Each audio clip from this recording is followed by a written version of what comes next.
जब रेखिक समीकरण युग्म a1x plus b1y plus c1 बराबर 0 और दूसरा रेखिक समीकरण है a2x plus b2y plus c2 बराबर 0, जब रेखिक समीकरण युग्म इस प्रकार के हों तब उनके लिए शर्त होती है, पहली शर्त है यहाँ पर जब a1 a2 का जो अनुपात है b1 b2 के अनुपात के बराबर ना हो तो हमें अद्वितीय हल प्राप्त होता है। ठीक है,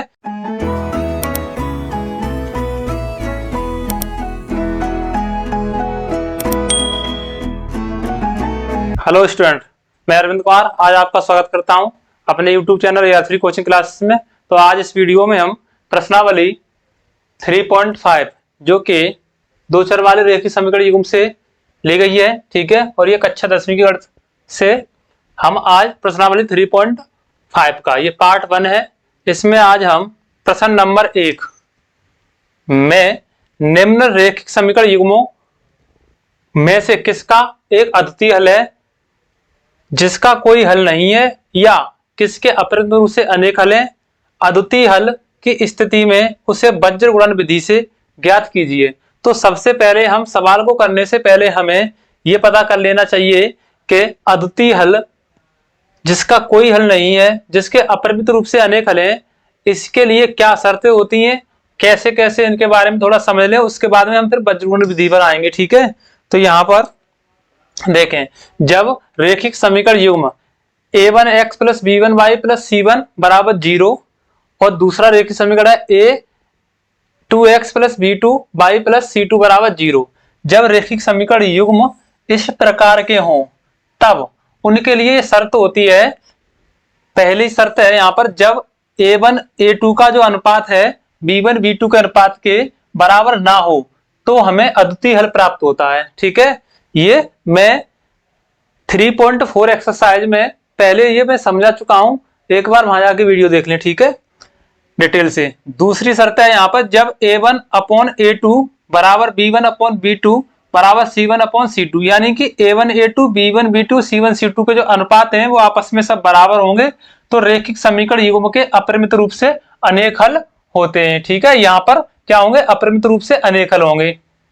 नेक्स्ट, जब ये तीसरी शर्त है, इसमें जब इन रेखिक समीकरण युग्म के, ठीक है, a1 a2 का अनुपात b1 b2 के अनुपात के बराबर हो लेकिन ये दोनों बराबर हो, c1 c2 का अनुपात इनके बराबर ना हो, तो ऐसी स्थिति में जो युग्म होंगे यानी रेखिक समीकरण युग्म होंगे उनका कोई हल नहीं होगा।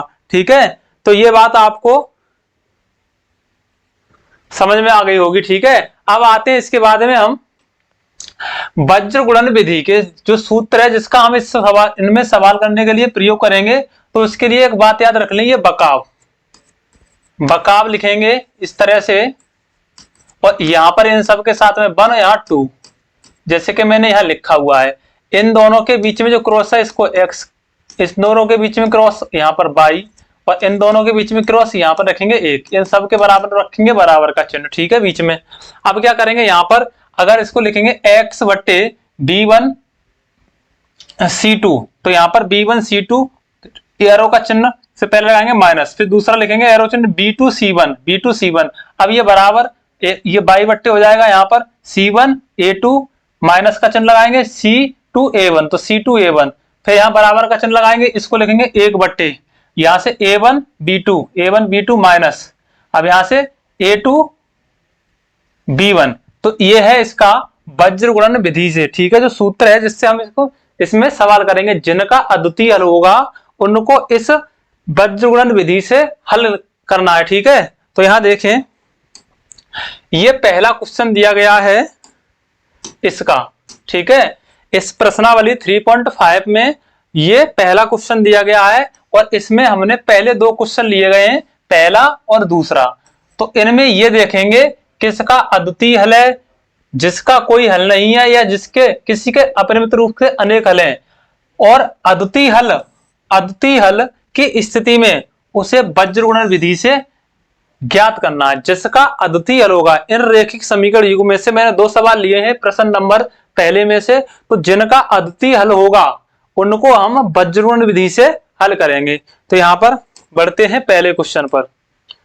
यह है आपका पहला क्वेश्चन। यह देखें, ये रेखिक समीकरण युग्म दिए गए हैं, x माइनस 3y माइनस 3 बराबर 0 रखा है, दूसरे में 3x ऋण 9y ऋण 2 बराबर 0। तो ये है पहला सवाल इसका। तो यहां पर लिखेंगे समीकरण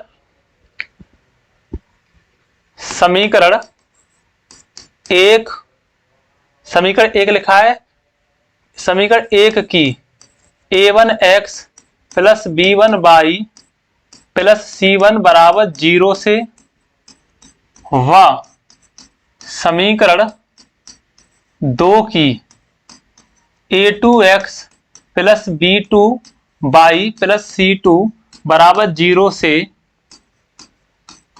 तुलना करने पर, क्या करने पर, तुलना करने पर। तो यहां पर इसकी हम क्या करेंगे, तुलना करेंगे। ठीक है, ये हमारा समीकरण एक है और ये समीकरण दो है।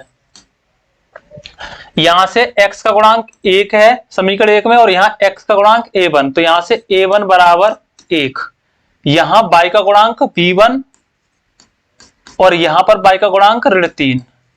इसी प्रकार से c1, यहां c1 जो है वो ये अचर पद होता है, यहां पर ये -3 दिया गया है पहले से।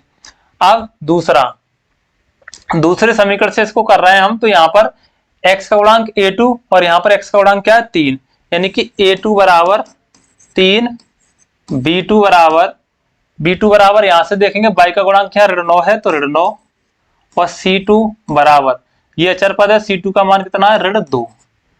अब यहां से हम इनका अनुपात निकालेंगे, a1 upon a2 is equal to ये हो जाएगा 1/3।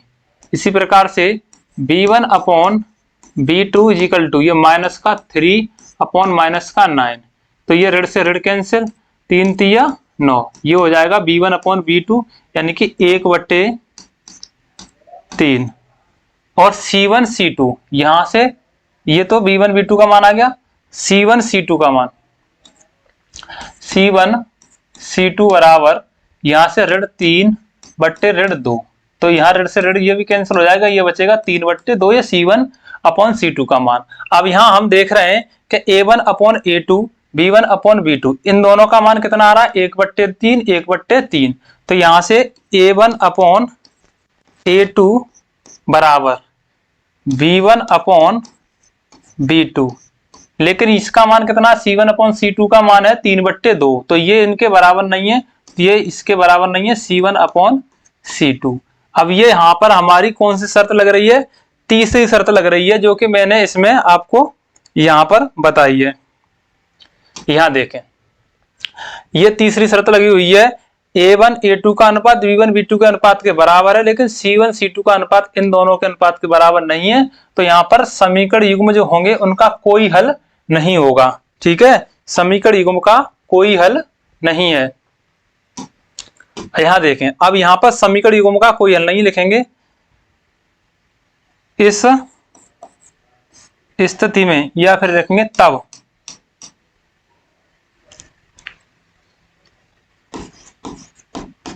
रेखिक समीकरण युग्म का कोई हल नहीं है। अब यहां पर इनका रेखिक समीकरण युग्म का कोई हल नहीं है। ठीक है, तो अब हम इसको वज्रगुणन विधि से हल नहीं करेंगे, अगर इसका अद्वितीय हल होता तो हम इसको वज्रगुणन विधि से करते। ठीक है, सवाल में कहा गया है जिसका अद्वितीय हल हो उस स्थिति में आप क्या करेंगे, उसे वज्रगुणन विधि से हल करेंगे। तो इससे पहले सवाल में हमारा कोई भी अद्वितीय हल प्राप्त नहीं हुआ, केवल रेखिक समीकरण युग्म का कोई हल प्राप्त नहीं हुआ। और ऐसी स्थिति में पहले वीडियो में मैंने समझा दिया है, एक्सरसाइज 3.4 कराया है उसमें, कि अपरिमित रूप यहाँ पर कोई हल नहीं होता। ठीक है, और कोई हल नहीं होता तो रेखाएं कैसी होती हैं, यहाँ पर समांतर होती हैं। तो ये पहला क्वेश्चन हुआ। आगे बढ़ते हैं सेकंड क्वेश्चन। अब यहाँ क्वेश्चन नंबर तीसरा, ये दूसरा दिया है इसका। ठीक है, अब इस दूसरे क्वेश्चन में देखेंगे हम 2x plus y is equal to 5 and 3x plus 2y is equal to 8। तो ये जो है इसको समीकरण एक देंगे इसको हम। ठीक है, 2x plus y is equal to 5, इसका हम इधर क्या कर लें, पक्षांतर कर लें। इसका हम क्या कर लें 75, ये 5 इधर ले आएंगे तो ऋण के हो जाएंगे 5 बराबर 0, इसको दे देंगे समीकरण 1। और ये है दूसरा, तो 3x प्लस 2y माइनस के इधर हो जाएंगे 8 बराबर में 0, इसको देंगे समीकरण नंबर 2। तो यहाँ पर हम सबसे पहले इनकी जो रेखिक समीकरण थे, रेखिक समीकरण युग्म, उनसे इसकी क्या करेंगे, हम तुलना करेंगे। ठीक है, और तुलना करके हम पहले तो ये पता करेंगे कि इन रेखिक समीकरण युग्म का अद्वितीय हल है या नहीं। अगर अद्वितीय हल है तो इनका हम वज्रवर्ण विधि से हल करेंगे। ठीक है, तो देखें यहां पर समीकरण 1 का a1x plus b1y plus c1 बराबर 0 से व समीकरण 2 की a2x plus b2y plus c2 बराबर 0 से तुलना करने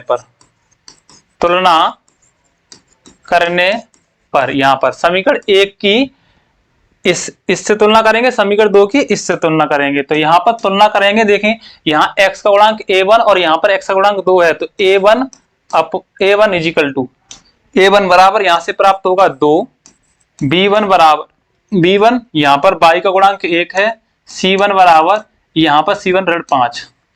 ऐसे यहाँ पर समीकरण 2 से तुलना कर रहे हैं, तो a2 का मान a2 बराबर यहाँ x का गुणांक a2 और यहाँ x का गुणांक 3, b2 बराबर यहाँ 2 है y का गुणांक, और c2 बराबर यहाँ से ये ऋण 8।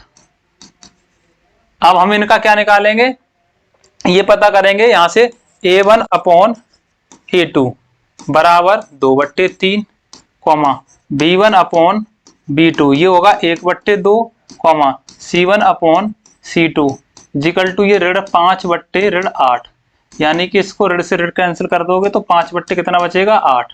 ठीक है, ये अब यहाँ देख रहे हैं हम कि a1 a2 का जो अनुपात है वो 2/3 है और b1 b2 का जो अनुपात है वो 1/2 है, यानी कि a1 a2 का अनुपात b1 b2 के अनुपात के बराबर नहीं है। इसकी तो बाद की बात है, पहले यही बराबर नहीं हो रहे हैं, तो यहाँ से a1 a2 बराबर नहीं है b1 b2 के, तब रेखिक समीकरण युग्म का केवल एक हल या एक हल या अद्वितीय हल होगा। अब इस स्थिति में जब इसका अद्वितीय हल होगा तो अब हम इसको वज्र गुणन विधि से करेंगे। किससे, वज्र गुणन विधि से। तो यहां पर मैं वज्र गुणन विधि लिख रहा हूं, देखो इसको वज्र गुणन बकाव लिखते हैं हम पहले, बकाव मैंने पीछे समझा दिया है और यहां पर 2 बार लिखेंगे बकाव। यहां इसके साथ में 1 और इसके साथ में 2, इन सब के बीच में क्रॉस का चिन्ह लगाते हैं। ठीक है, क्रॉस का मतलब है इनके बीच में गुणा करना है। अब यहां मैं लिख रहा हूं x बटे b1 c2 minus b2 c1 बराबर यहाँ y बटे ये c1 a2 ऋण c2 a1 बराबर 1 बटे a1 b2 माइनस, पहले इसको लिखेंगे a2 b1। यह है हमारा वज्र गुणन विधि का सूत्र। ठीक है, तो इस सूत्र से हम क्या करेंगे, इसको हल करने वाले हैं। तो b1 c2 b2 c1 और यहां दूसरा है c1 a2 c2 a1, आगे है a1 b2 a2 b1। ठीक है, अब यहां से जो हमने मान निकाले हैं a1 a2 के वो यहां रखने हैं। ठीक है, तो ये x बटे में b1 का मान देखो, b1 का मान है हमारा 1 और c2 का मान है ऋण 8। b1 का मान 1 और c2 का मान क्या है ऋण 8, तो यहां पर 1 गुणा ऋण 8 हो जाएगा, फिर माइनस b2 का मान 2 और c1 का मान ऋण 5, तो 2 गुणा ऋण 5 बराबर, अगला लिखेंगे y/, C1A2, C1 का मान है ऋण 5 गुणा A2 का मान कितना है 3, और यहां माइनस C2 का मान कितना है ऋण 8, तो ऋण 8 गुणा A1 का मान कितना है 2। अब बराबर में इसको लिखेंगे 1/, A1 का मान 2 और B2 का मान 2, यहां पर 2 गुणा 2, फिर माइनस A2 का मान कितना है, A2 का मान 3 और B1 का मान कितना है 1, तो ये A2 का मान 3 गुणा 1। अब इसको आगे हल करेंगे, x बटे ऋण 8 का 1 के साथ गुणा करेंगे तो ऋण 8, अब ये ऋण और ऋण का गुणा हो जाएगा धन, 5 दूनी 10 बराबर ये y/, ऋण और धन का गुणा ऋण होगा 5 तिया 15, ऋण और ऋण का गुणा धन 8 दूनी 16 बराबर 1/2 दूनी 4 हो जाएगा, ऋण और धन का गुणा ऋण, 3 एकम 3। अब यहां से हमें x/, यहां प्लस का है तो ये प्लस के 10 में से -8 करेंगे तो यहां पर क्या बचेगा, प्लस के 2 बचेंगे बराबर y/, यहाँ 15 और यहाँ 16 में से ऋण के 15 कम करोगे तो 1 बचेगा बराबर यहाँ पर 1/, 4 में से 3 कम करोगे तो 1। अब हम सबसे पहले इस x को, ठीक है, इसके साथ लेंगे, तो यहां पर सर्वप्रथम x/2 बराबर हम लेंगे 1/1, तो यहां से कैंच का गुणा करेंगे तो x बराबर 1 का x और 2 एकम 2, x बराबर आ गया 2। अब यहां पर दूसरी बार में लेंगे हम y/1 बराबर 1/1, तो यहां पर भी कैंच का गुणा करेंगे तो y बराबर y का 1 के साथ y और 1 का 1 के साथ गुणा करेंगे तो 1, ये हो गया y। तो यहां पर अब लिखेंगे हम x बराबर 2, y बराबर 1, रेखिक समीकरण युग्म के हल हैं। ठीक है, तो ये जो हमने निकाले हैं वो रेखिक समीकरण युग्म के हल हैं, और किससे हमने किया इसको, वज्र गुणन विधि से। ठीक है, आगे वीडियो अच्छी लगी हो तो कमेंट करें और कमेंट करके हमें बताएं। ठीक है, वीडियो को लाइक करें, शेयर करें, कमेंट करें और सब्सक्राइब करें चैनल को। धन्यवाद।